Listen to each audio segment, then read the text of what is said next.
I often ask pupils the difference in inches between a tournament pro and a high handicapper, and I always get a strange look. Well, the answer is 6 inches.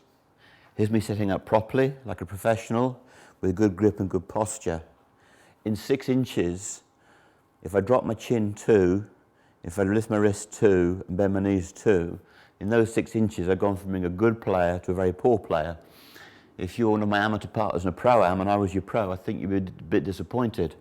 I say, hang on, just give me 6 inches back and I'll be okay.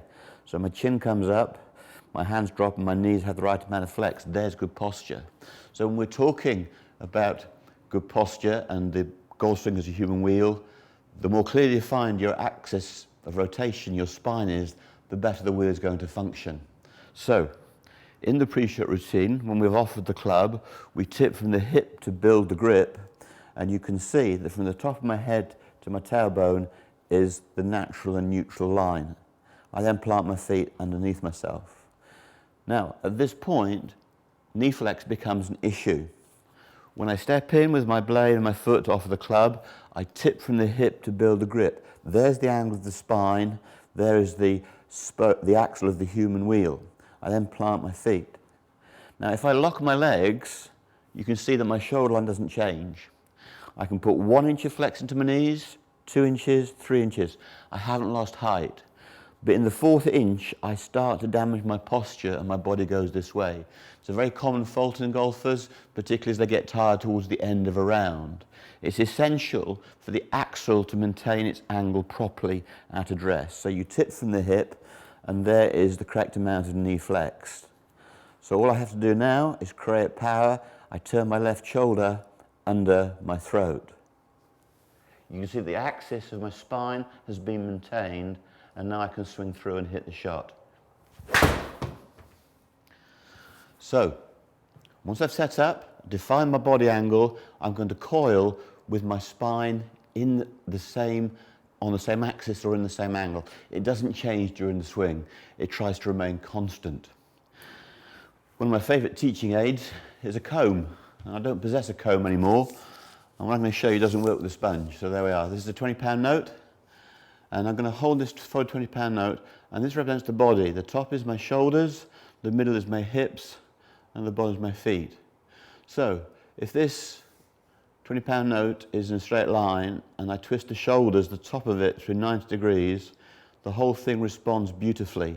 There's a lovely radial curve right through. There's no stress in any one place. The stress is spread. Okay? Now, I've only got to corrupt the posture a little bit, and this doesn't work. You see, it kinks in the middle.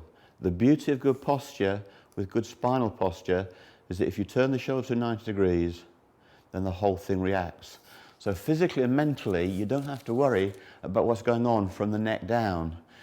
Your torso, your hips, your legs, your feet are going to function as they should if you start off with good posture and the shoulder turns. But the moment you go slumped in the spine, then we've got a problem. Okay. So, in broad terms, if I just imagine setting up, you can see there's golfing posture. I tip from the hips. There's the axle of the wheel. I put my arms out, and now you can see I'm starting to function in that plane. So, first thing, arms come together. That limits me. It means the arms are rolling over each other. But you can see when I swing back, the axis of my swing is constant, and when I swing through, again you can see that my axis is constant. If the axis changes, then the swing path and plane changes, and I'll pull and push the ball all over the golf course. So one of the reasons that golf is difficult is we're asking you to make a discus thrower's movement with a snooker player's balance, and that's a tough thing to do. But essentially, you can't stay dead-centered and dead still. We're not a robot, we're not mechanical, we're a human being.